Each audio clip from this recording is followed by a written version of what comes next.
అందరికీ నమస్తే. రాష్ట్ర ప్రభుత్వం ఈరోజు బడ్జెట్ ప్రవేశపెట్టింది. ఇటు అసెంబ్లీలోనేమో ఫైనాన్స్ మినిస్టర్, డిప్యూటీ సీఎం బట్టి విక్రమార్క గారు బడ్జెట్ చదివినరు.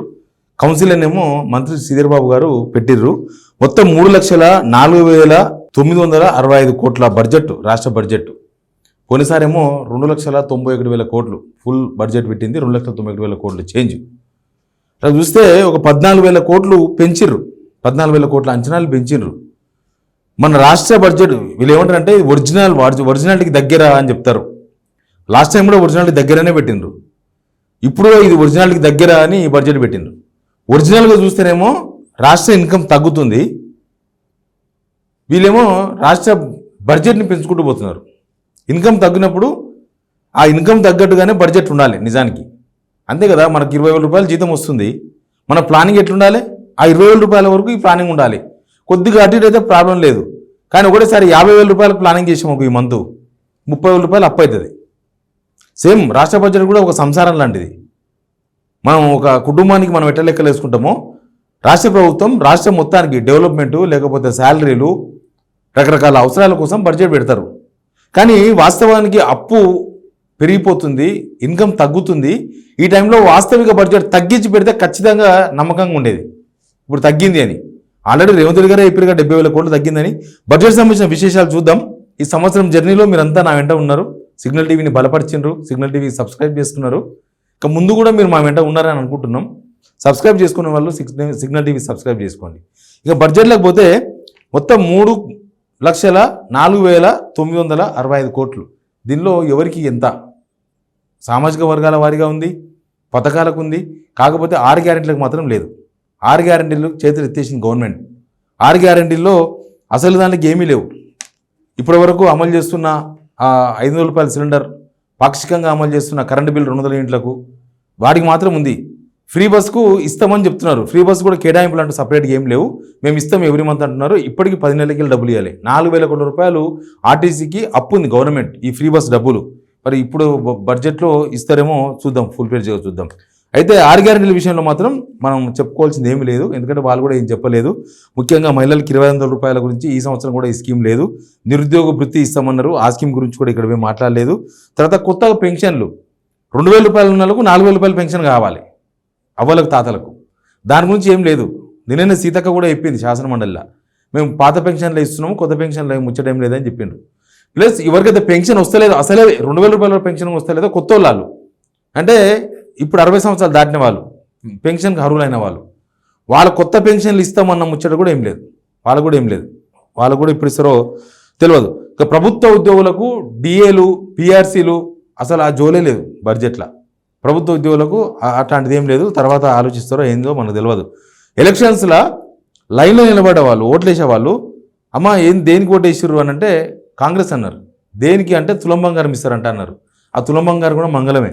తులం బంగారం ఏమో ఇప్పుడు 91,000 ఇవ్వాలి తులం బంగారం. నాకు తెలిసి రేపు ఎల్లుండో అది ఈ నెల దాటితే 1,00,000 రూపాయలు అవుతుంది. వీళ్ళు 70,000 ఉన్నప్పుడే ఇవ్వలేదు. ఇప్పుడు బడ్జెట్ కూడా ఏం పెట్టలేదు. తులం బంగారం రాదు, అయిపోయింది. అది కూడా గోల్మాల్ అయిపోయింది. ఇక వీటి గురించి ఏం మాట్లాడలేదు.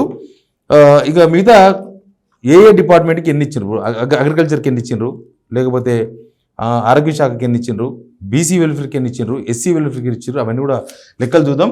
ముందు ఇట్లా ఉంటుంది, అర్థం కాని లాంగ్వేజ్ ఉంటాయి. ఈ బడ్జెట్ మన కోసమే కానీ లెక్కలు అర్థం కాకుండా రాస్తారనమాట. ఈ అర్థం కాని లెక్కలను కొద్దిగా అర్థమైతే చెప్పే ప్రయత్నం చేస్తా. మొత్తం 3,04,965 కోట్ల బడ్జెట్. రెవెన్యూ వ్యయం 2,26,982 కోట్లు. రెవెన్యూ వ్యయం అంటే ఎవరికి అర్థమవుతుంది? ఎవరికి అర్థం కాదు. అయితే రెవెన్యూ వ్యయం అంటే ఏంటంటే ప్రభుత్వ ఉద్యోగుల జీతాలు, పెన్షన్లు, ఈ రెగ్యులర్గా స్కీమ్స్ ఉన్నాయి కదా, ఇప్పుడు రైతు భరోసా స్కీమ్, ఇంకా ఇట్లాంటివన్నీ కూడా ప్రభుత్వ స్కీమ్స్, ఇవన్నీ కూడా ఇవేంటివంటే రెవెన్యూ వ్యయం అంటే ఇవ్వడమే, రావడం ఉండదు. అంటే ఒక కన్స్ట్రక్షన్ ఉందనుకో, మనకు కనిపిస్తుంది, స్ట్రక్చర్ కనిపిస్తుంది.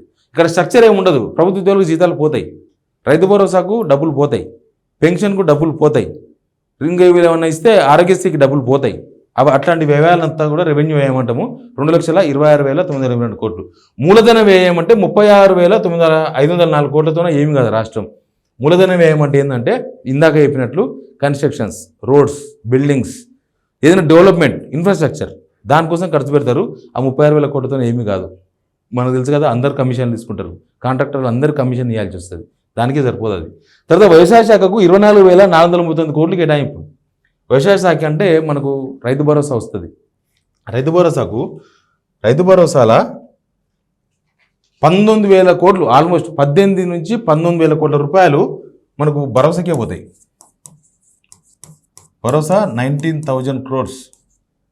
ఇంకా ఈ వ్యవసాయ శాఖ ఆ భరోసాలోనే ఇందిరమ్మ ఆత్మీయ భరోసా కూడా ఉంది. వ్యవసాయ కూలీలు కూడా దానికే వస్తారు. వ్యవసాయ కూలీలకు అసలు వాళ్ళు ఇప్పటిదాకా ఎంతమందికి ఇస్తున్నారో కూడా పిక్చర్ లేదు. 12,000 రూపాయలు ఇస్తామని చెప్పారు, ఇచ్చామని కూడా చెప్పేసారు. రానోళ్ళు తిట్టుకుంటుండొచ్చు, బహుశా ఆ వచ్చిన వాళ్ళు సంతోషంగా ఉండొచ్చు. కానీ ఎంతమందికి ఇచ్చారు అనేది ప్రభుత్వం దగ్గర లెక్కలేదు. వాళ్ళ అసెంబ్లీ బడ్జెట్లో కూడా ఏం చెప్పలేదు. అది కూడా దానిలో ఇవ్వాలి. ప్లస్ బోనస్ కూడా దీనికెళ్ళే 500 రూపాయల బోనస్ కూడా దీనికెళ్ళే ఇవ్వాలి. ఆల్రెడీ లాస్ట్ ఇయర్ 1,200 కోట్ల రూపాయలకు 800 కోట్లు ఇచ్చారు. 400 కోట్లు పెండింగ్లో ఉంది, అది రిలీజ్ చేస్తున్నామని చెప్పారు. ఇక ఈ సంవత్సరం కూడా మళ్ళీ అట్లాంటిదే ఉంటాయి. అవన్నీ కలిపితే ఏమైతే తెలియదు. ఇంకొక విషయం చెప్పాలి, రైతు భరోసా మొన్న వానకాలంది 3 ఎకరాల వరకు 3,000 కోట్ల రూపాయలు ఇచ్చిండ్రు. అది చాలామందికి రాలేదు. ఇక ముందు వస్తుందని చెప్తున్నారు. వానకాలంది అది ఇప్పుడు వానకాలం దిగొట్టారు, ఇప్పుడు ఈ కాలం యాసంగి ఇది అసలు దాని లెక్కనే లేదు. మరి అది ఎప్పుడు ఇస్తారు? అది పాత బడ్జెట్ లెక్క. పాత బడ్జెట్ లెక్కలో వస్తుందా రాదా, మళ్ళీ కొత్త బడ్జెట్ కొత్తగా ఇస్తారా తెలియదు. రానోళ్ళు రానట్టేనా, వచ్చిన వాళ్ళు వచ్చినట్టేనా, ఆ విషయం మీద ప్రభుత్వం క్లారిటీ ఇవ్వాల్సిన అవసరం ఉంది. కాకపోతే విద్యాశాఖ 2,318 కోట్లు కేటాయింపు. కొత్త స్కూల్స్ వాటి కోసం అది యూజ్ చేయాలి. ఇప్పుడు వీళ్ళు కొత్తగా యంగ్ ఇండియా అనే స్కూల్స్ కడుతున్నారు కదా, బహుశా స్కూల్స్ చాలా గవర్నమెంట్ స్కూల్స్లో ఇప్పటికి కూడా ఇంకా బాత్రూమ్లు లేవు. పిల్లలేమో చాలామంది ఉంటారు. యాక్చువల్గా గవర్నమెంట్ స్కూళ్ళలో అడ్మిషన్స్ తగ్గినాయి. అయినా సరే ఉన్నోళ్ళకైనా కొంచెం సౌకర్యాలు, కనీసం బాత్రూమ్లు, మినిమం బాత్రూమ్, ఒక ట్యాబు అట్లాంటివి ఏర్పాటు చేసిన అవసరం ఉంది. దానికోసం ఆ డబ్బులు వాడాల్సిన బాధ్యత ప్రభుత్వం పైన ఉంది. చూద్దాం. ఇటు పోదాం. సంక్షేమానికి పోతే ఎస్సీ సంక్షేమానికి 40,000 కోట్లు కేటాయింపు. దళిత బంధు కనిపిస్తే అవి దేనికి ఏ మూలకు జరపవు. మళ్ళీ దళిత బంధు ఉందా లేదా క్లారిటీ లేదు. తర్వాత ఎస్టీ సంక్షేమానికి 17,169 కోట్లు కేటాయింపు. ఎస్టీలకు కూడా వీళ్ళు బంధు ఇస్తామన్నారు, గిరిజన బంధు ఇస్తామని చెప్పినారు, మేనిఫెస్టోలో పెట్టిర్రు. గిరిజన బంధు రామ్ అంతే. ఇంకా తర్వాత బీసీ సంక్షేమానికి 11,405 కోట్లు కేటాయింపు. ఇది మంచి లెక్క ఉంది దీనికి. బీసీ సంక్షేమానికి వీళ్ళు బీసీ ప్రభుత్వం బీసీల కోసం మేము 40% రిజర్వేషన్ చట్టం చేసినాం, అది అమలైనప్పుడు మాట్లాడుతాం దాని గురించి. ఇప్పుడు యాక్చువల్గా వీళ్ళున్నది 46%. వీళ్ళు ఇచ్చిన లెక్క ప్రకారం వీళ్ళు ఇచ్చిన బడ్జెట్ ఎంత తెలుసా? 3.7%. 46% బీసీలు ఉంటే వీళ్ళు ఇచ్చింది 3.7%. కనీసం 4% కూడా ఇవ్వలే. అంటే 10% కూడా ఇవ్వలే. 7%, 8% ఇచ్చినట్టున్నారు ఉన్న పర్సంటేజ్ని. వాళ్ళ పర్సంటేజ్ చెప్పేది బడ్జెట్ పర్సంటేజ్ అయితే 3.7% ఇచ్చారు. 46%. మైనార్టీ సంక్షేమానికి 3,591 కోట్లు. వీళ్ళకి బాగా ఇచ్చారు డబ్బులు. ఎందుకో మరి వీళ్ళకి బాగా వచ్చినాయి. ఎందుకంటే వీళ్ళు బీసీల్లో ఉంటారు కదా, బీసీ మైనార్టీస్కు 3,591 కోట్లు. అంటే లెక్క చూస్తే వీళ్ళు ఎంత పర్సంటేజ్ ఉన్నారు? వీళ్ళు 10%. 10% చూస్తే వీళ్ళకి యాక్చువల్గా ఈ లెక్కను చూస్తే వీళ్ళకి 46%, వీళ్ళు 10%. అంటే 4.6% ఎక్కువ ఉన్నారు. ఆ లెక్కను కనుక వేసుకుంటే 16,000 కోట్ల రూపాయలు అవుతుంది. 16,000 కోట్ల రూపాయలు అంటే వీళ్ళకన్నా బీసీల కన్నా మైనార్టీస్కి 5,700 కోట్ల రూపాయలు ఎక్కువ ఇచ్చింది. 5,700 కోట్ల రూపాయలు. ఉన్నోళ్ళకేమో ఇవ్వలే, తక్కువ వాళ్ళకి ఎక్కువ ఇచ్చారు. అది ఎంఐఎం ప్రియారిటీ ఉండొచ్చు బహుశా. ఎంఐఎం వాళ్ళు ఎమ్మడి తీసుకున్నట్టుంది. ఇక ఐటీ శాఖ, వైద్య ఆరోగ్య శాఖ, నీటిపారుదల శాఖ, ఫారెస్ట్ డిపార్ట్మెంటు, దేవాదాయ శాఖ, హోంశాఖ ఇవన్నీ ఉండాల్సింది. హోంశాఖకు బాగా ఇచ్చారు. 10,188 కోట్లు ఇచ్చారు.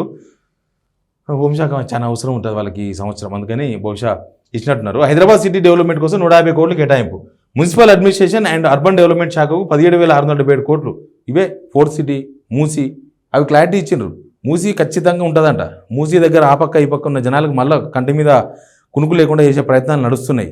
ఇవి ఏదో ప్రశాంతంగా ఏం లేదేమో అనుకుంటే వాళ్ళు మాటికి మూసి చేసి తీరుతాం, బ్యూటిఫికేషన్ అంటున్నారు. మూసి ప్రక్షాళన అంటేనేమో ఎవరు నొప్పి లేదు, తలనొప్పి ఏం కాదు. కానీ మూసి బ్యూటిఫికేషన్ అంటే దగ్గరనే ప్రమాదం ఉంది.